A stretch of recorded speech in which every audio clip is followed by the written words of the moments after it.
Hi everyone, this is Professor Herring. Welcome back.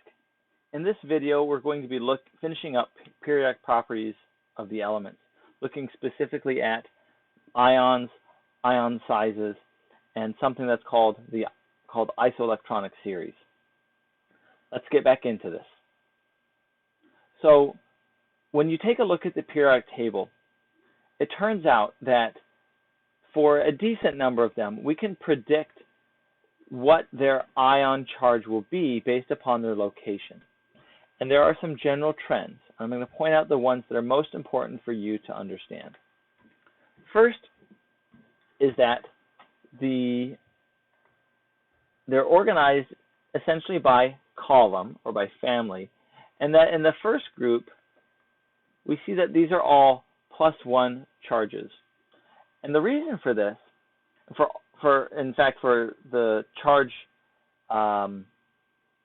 trends in general, is that elements tend to gain or lose electrons in order to have a noble gas configuration. We call that the octet rule. And we're going to go more in depth into the octet rule in another day's video. But it's important to understand that elements gain electrons, such as here on the right, or they lose electrons, as illustrated here on the left, in order to become more stable and in order to have, whenever possible, a noble gas configuration. So the group 1A, is going to have a +1 charge. Group 2A needs to lose 2 electrons to have a complete octet. Group 3A needs to lose 3 electrons to have a complete octet. Let's skip over 4 for now. 5A, it's easier for them to gain 3 electrons to have a full octet rather than to lose 5. 6A gains 2 electrons, 7A gains 1, and 8 already has a complete octet. Now, some things to point out is that generally in this fourth group, if it's a nonmetal, the nonmetals don't usually gain or lose, they share electrons. And we'll talk more about that once we get to chapter 6. The metals will lose electrons, and you can see that they sometimes will lose 4, sometimes will lose 2. Another important thing to just recognize is that hydrogen is kind of an anomaly. It can either lose an electron or it can gain an electron. We're not going to go into the details of under what scenarios those both happen, but just recognize that hydrogen can both gain or lose electrons. And transition metals are exceptions to this octet rule. If you remember, we talked about how for transition metals, the electrons in the d orbital are the valence electrons in most cases. And so iron, for example, has 1, 2, 3, 4, 5, 6 valence electrons in the d orbital, but it's going to lose 2 or 3 electrons. And that's going to actually make it so it loses the ones in the 4s electrons first, and then and then an electron potentially in the 3d, if it's the iron with the 3+. So when we look at the electron configurations, we see that, again, the elements, they're going to gain or lose electrons in order to have a noble gas configuration. And this is just a pictorial description of that. So in general, when cations are formed from neutral atoms, the electrons are always removed from the occupied orbital having the largest principal quantum number, n. And if there's more than one occupied subshell for a given value of n, then we pull those electrons first from the highest value of L. So in other words, if you have 3s electrons and 3p electrons and 3d electrons, you're going to remove from the 3d first, and then the 3p electrons, and then the 3s electrons. So let's take a look at the trends for ions and their sizes. First of all, cations, remember, they are positively charged ions. they've lost an electron, and they actually get smaller than their parent element. Anions have the opposite trend, in that they're gaining electrons and are getting larger than their parent atom. And so what we see here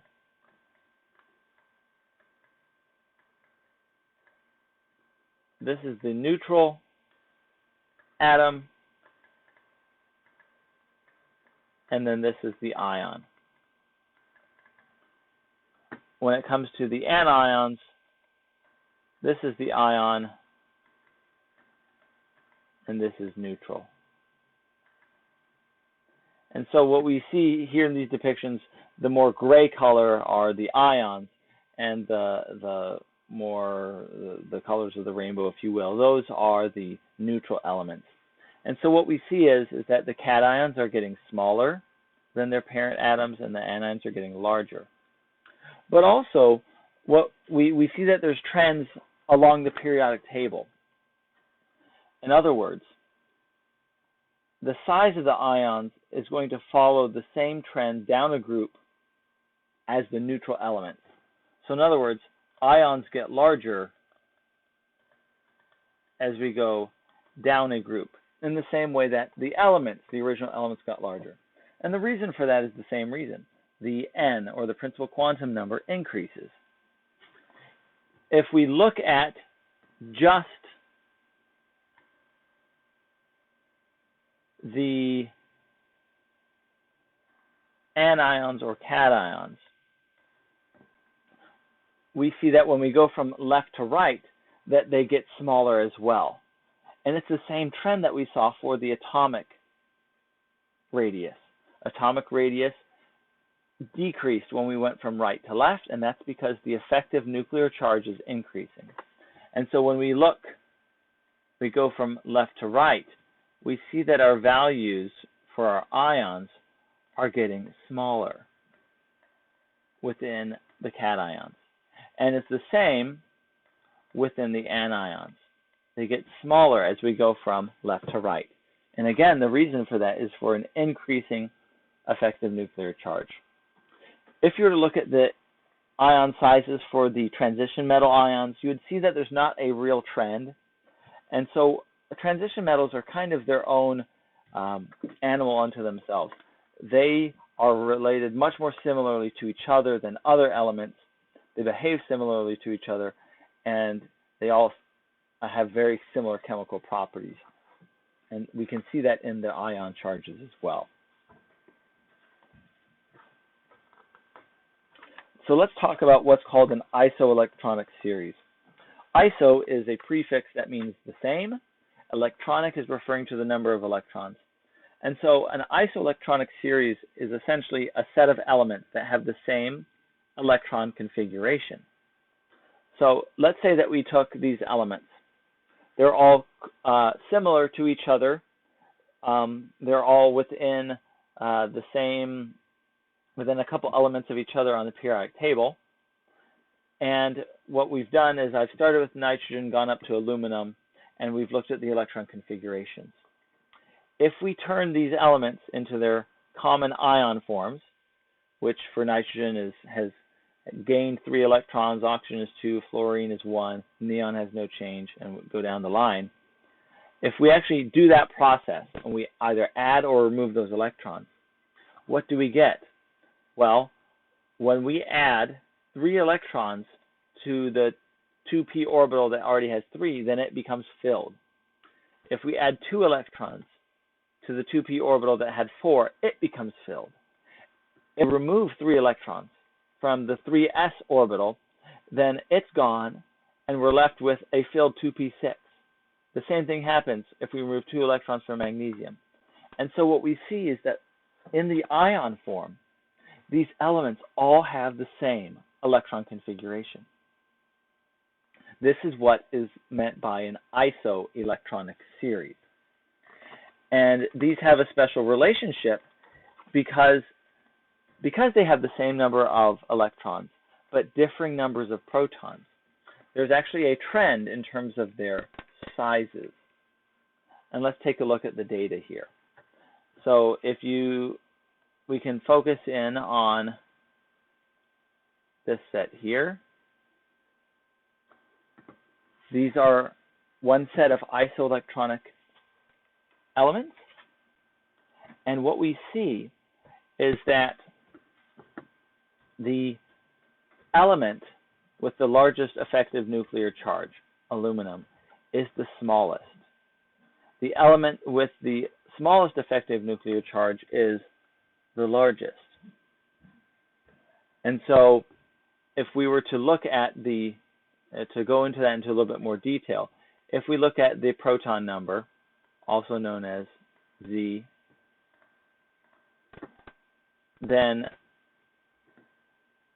we look at the look at the effective nuclear charge, because they all have the same number of core electrons, we are going to subtract that core from them. That core is 2. So in this case, we're looking at S equals 2. Z effective is equal to Z minus 2. And so for nitrogen, when you look at its location on the periodic table, it's the 7th element, and so it is 7 minus 2, that's 5. Oxygen is number 8, 8 minus 2, that means it's 6. Fluorine is 9, 9 minus 2 gives us 7. Sodium is number, let's see here, 7, 8 is neon, 9 is sodium, so that's going to be 9 minus, or excuse me, it's 11. 11 minus 2 is 9. Magnesium is number 12. 12 minus 2 is 10. Aluminum is number 13. 13 minus 2 is, oh, excuse me, that should be an 11.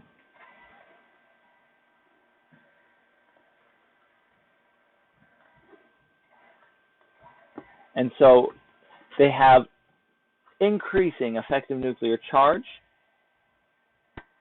and therefore they're going to have decreasing ionic radii. All right, let's summarize here. Which one would be larger, potassium or potassium ion?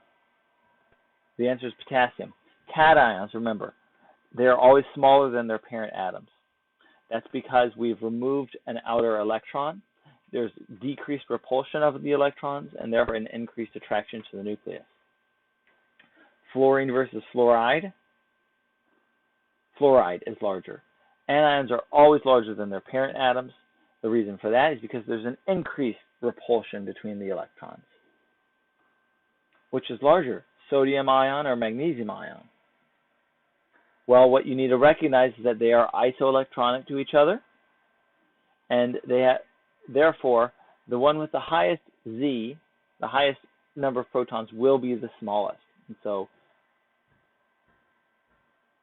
magnesium 2+ is smaller, sodium ion is larger. All right, I'd like you to try this problem on your own. So pause the video here, read through and try and solve this, and then come back and I will walk you through it. Welcome back. So if we take a look at these, and we look at the electron configurations, we see that these are all isoelectronic. And because they're isoelectronic, they decrease in size as the nuclear charge or the atomic number increases. So when you look at them, you can see that they're an isoelectronic series, and selenium has a smaller number of protons than bromine, which has a smaller number of protons from rubidium, which is smaller than strontium. And so the order is, strontium is the smallest. It has the largest number of protons.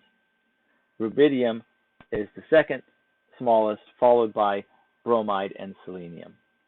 And you'll notice a trend here. For all isoelectronic series, the smallest element is the one with the highest positive charge. The largest element is the one with the largest negative charge. And again, the reason for that is because while they have the same number of electrons, they have different numbers of protons, and that affects how close the electrons are being pulled in to the nucleus. Let's summarize the periodic trends that we've talked about in these last two videos. The first is the effective nuclear charge. this is looking at the number of protons that are felt by a valence electron. And so the trend that we saw here was that the effective nuclear charge increases as we go from left to right, and that's a drastic increase. And it has a very slight increase as we go from top to bottom. The reason for that, we didn't go into much depth, but it has to do with the fact that as the electrons get into the larger orbitals, they're occupying more space, there's less shielding that occurs. The next trend that we looked at was the atomic radius. And the atomic radius is dependent upon the effective nuclear charge. As the effective nuclear charge goes up, the atomic radius goes down. And so we have an opposite trend with respect to the effective nuclear charge. Now, this second arrow, as we go from top to bottom, we might expect this, again, to be the opposite, the effective nuclear charge. But the reason why the atomic radius gets larger is because of the changing n value. The principal quantum number is getting larger, and that gives us larger atomic radius. Think of it like you're putting on more layers of a coat. As you put on more layers, your radius is getting larger. The third trend we talked about is ionization energy. And ionization energy we saw increased as we went from left to right and as we go up a column. And this is the exact opposite of the effective nuclear charge. And the reason for that is because it's exactly dependent upon the effective nuclear charge. As the elements are bound more tightly to, or the electrons are bound more tightly to the nucleus, it's harder to pull them off. As the atoms get larger because of an increasing n value, they're farther away from the nucleus, and therefore it's easier to pull them off. One thing that hopefully you're seeing is a key idea in all of what we've talked about is the idea of Coulomb's law. And it's this idea, and to make that proportional, that the energy is proportional to the charges multiplied over the distance. And the greater the charges, the stronger they're held together. The smaller the distance, the stronger they're held together. And so we can think of this as an electron, and this might be our effective nuclear charge. And let's fix that. And as the effective nuclear charge increases, so does the energy of the interaction. The next one we talked about was the electron affinity. And again, because there's some positive and negative values, it's hard to find a specific trend without taking the absolute value. And when we take the absolute value, we see that electron affinity increases in magnitude as we go to the right, and it increases as we go up. You don't need to focus on understanding this trend as much. You just need to be able to recognize what electron affinity is, and then in general, it's going to be an exothermic process. The final trend we talked about was ionic radius. It has the same trend as the atomic radius, and it's for the exact same reasons, due to the change in the effective nuclear charge and the principal quantum number. So these are the trends that you need to be familiar with. If you have questions about this, please ask on Piazza or come to our office hours. Thanks, and have a great day.